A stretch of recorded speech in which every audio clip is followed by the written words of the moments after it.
دعا صباح شروع کہاں سے کیا؟ توحید سے جناب امیر نے. دعا کیوں پڑھی جاتی ہے؟ آسمان کے دروازے کھلیں. جناب امیر کا نام آیا. چلتے چلتے روایت سن لیجئے چھٹے امام کی کہ جو زائر ہوتا ہے جناب امیر کی بارگاہ میں جاتا ہے, زری کے پاس بیٹھتا ہے. مولا نے فرمایا چھٹے امام نے آسمان کے دروازے اس کی دعا کرتے وقت مولا کی زری کے ساتھ دروازے کھل جاتے ہیں. فلا تکن نوامن, کہیں خواب غفلت میں وہاں پہ مشغول مت رہنا. کبھی کوئی دوست مل گیا اس سے گفتگو, کونے میں بیٹھ کے گپ شپ میں مصروف ہو گئے. یہ وہ جگہ ہے جہاں آسمان کے دروازے کھل رہے ہیں, تو میں اس ہستی کے بارے میں کیا گفتگو کروں جس کی زری کے پاس بیٹھ کر آسمان کے دروازے کھل جائیں. اب جناب امیر آئے اور اس کے بعد آ کر دعا صباح, بچے جا کر پڑھیں, دیکھیں اس دعا صباح کو. فرمایا یا من دلع لسان الصباح بنطق تبلجه وسرح قطع الليل المظلم بغياهب تلجلجه واتقن صنع الفلك الدوار في مقادير تبرجه وشعشع ضياء الشمس بنور تعججه يا من دل بذاته على ذاته وتنزه عن مجانسة مخلوقاته وجل عن ملائمة كيفياته. سنیے آپ, صبح ہوتی ہے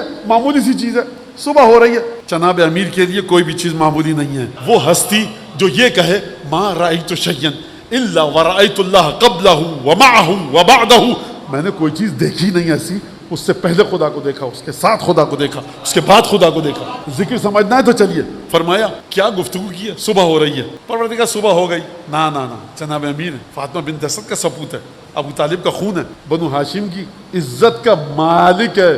فرمایا اے وہ ذات کہ جس نے صبح کی زبان کو طاقت گویائی دی سورج نکال کر.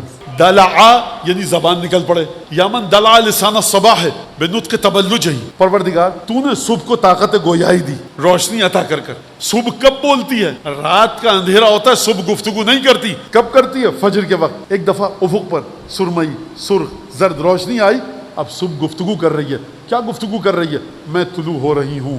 یہ ہے جناب امیر. وسرح قطع اللیل المظلم بغیاہب تلججہ, اور پروردگار تو نے رات کی تاریکیوں کے درجات کو ایک دوسرے کے ساتھ اس طرح بہم پیوستہ کیا کہ رات کا پہر گزرتا ہے, تیری ذات کی علامت ہے, تیری ذات کی نشانی.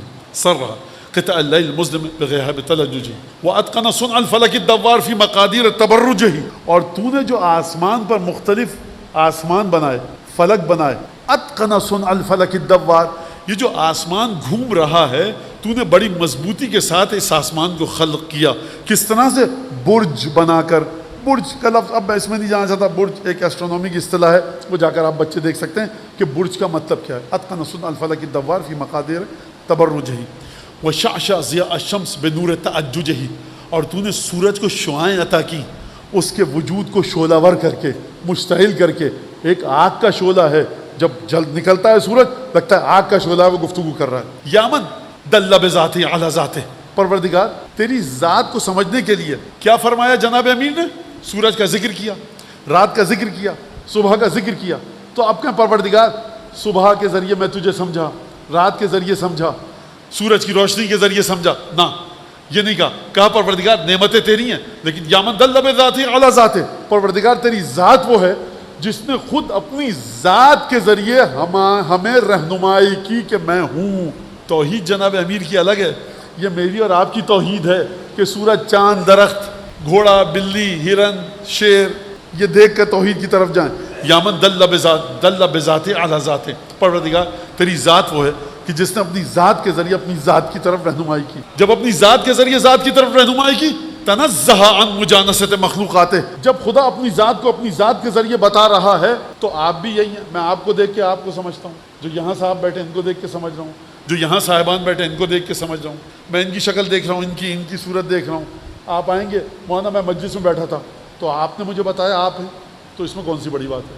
جیسے ہی جناب امیر نے جملہ فرمایا, اگلا شک یہ آئے گا کہ کیا خدا اپنا تعارف انسانوں کی طرح کرواتا؟ فرمایا تنزہ مجانست مخلوقات, پروردگار تو جو اپنی ذات کا تعارف اپنی ذات کے ذریعے کرواتا ہے وہ تو کہیں منزہ بلند و برتر ہے کہ تجھ میں اپنی مخلوقات کی کوئی ایک صفت آ جائے. یہ مت سمجھنا کہ ذات خدا میں مخلوق کی کوئی صفت ہے. یہ جملہ کہہ کر جناب امیر نے ہر اس مفکر کی فکر پر خط بطلان کھینچ دیا جو مختلف علوم کے ذریعے خدا کی شبیہیں ڈھونڈے, شباہتیں ڈھونڈے.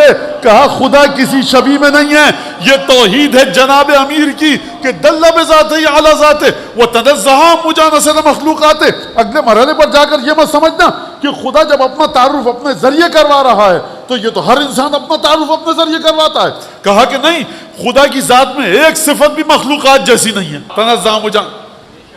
اچھا کیفیت تو ہوگی، ہم کو غصہ آتا ہے، خدا کو بھی غصہ آتا ہے، خدا جہنم میں ڈالے گا، ہم بھی کسی کو سزا دیتے ہیں غصے میں آ کر، خوش ہوتے ہیں، انعام دیتے ہیں تو خوشی سے پھولے نہیں سماتے، غصے میں آپے سے باہر ہو جاتے ہیں.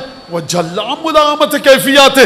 خبردار، خدا اس سے کہیں بلند و برتر ہے کہ اپنی مخلوق کسی صفات کو اپنے اندر رکھے. نہ صفات تمہاری اس کے اندر ہیں، نہ ذات کا تعلق تمہارا اس کے جیسا ہے، نہ کوئی اس کی کوئی شبیہ ہے، نہ اس جیسا کوئی ہے، نہ مثل ہے، نہ مثال ہے، نہ نظیر ہے. یہ خدا ہے جل ملازمت کیفیات. اور اس کے بعد فرمایا یا من ارقدنی فی مہاد امنہ و امانہ وایقظنی الی ما منحنی بہ من احسانہ.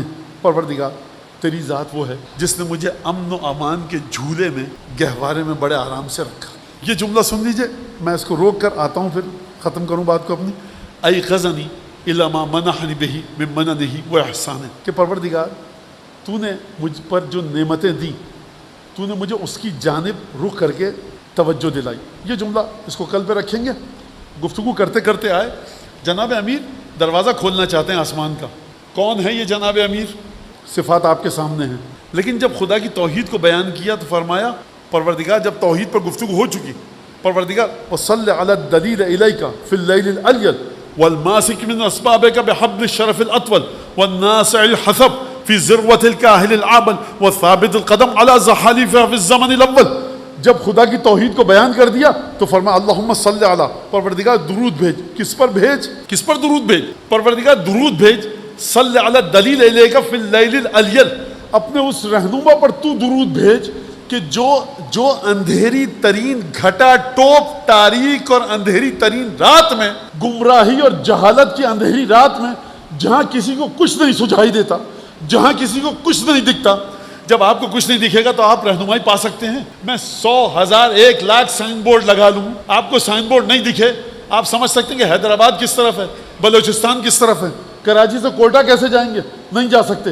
لیکن پروردگار کی ایک آیت ایسی ہے کہ جناب امیر فرما رہے ہیں جہالت و گمراہی کا کتنا اندھیرا ہو، اس ذات میں نور ایسا ہے ہر اندھیرے کو چیر کر اپنے وجود کو دکھاتی ہے. صلی علی الدلیل الیک فی اللیل الالیل.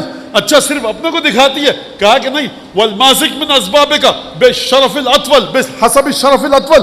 اور یہ وہ ہے کہ جو تیری عزت کے بلند ترین رسی کو جس نے تھامے ہوئے ہے، دیکھو صرف اس نے تھاما ہے، اس کی خوبی نہیں ہے، اس کا حسب ایسا تھا فی ذروۃ الکاہل العبد وثابت القدم علی زحالیفہ فی الزمن الاول.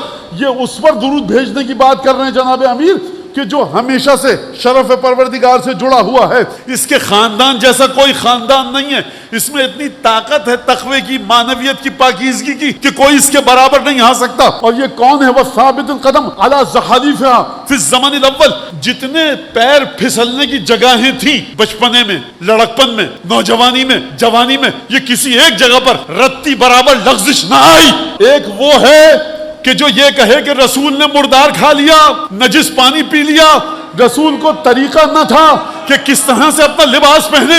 ایک وہ رسول ہے اور ایک رسول ہے اسد اللہ الغالب امیر المومنین علی ابن ابی طالب کا، کہ جو بچپنے سے لے کر بڑھاپے تک اور بڑھاپے سے لے کر موت تک کبھی پیر لڑکھڑائے نہیں.